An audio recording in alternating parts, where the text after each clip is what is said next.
Hey, what's up? This is Ricardo at Parts People, and in this video, we'll outline the steps for completing a part replacement on your Dell PC. Visit our website and use this coupon for a 5% off discount.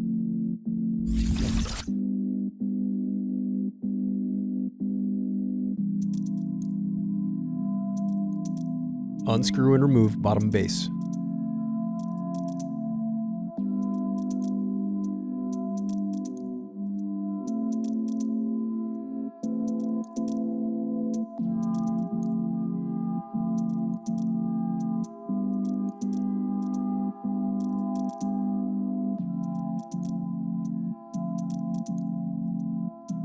Thanks for watching. Don't forget to like and subscribe if you enjoyed this video. And if you need more, check out this playlist to watch other tutorials for your laptop. You can also click here to find parts for your laptop at partspeople.com.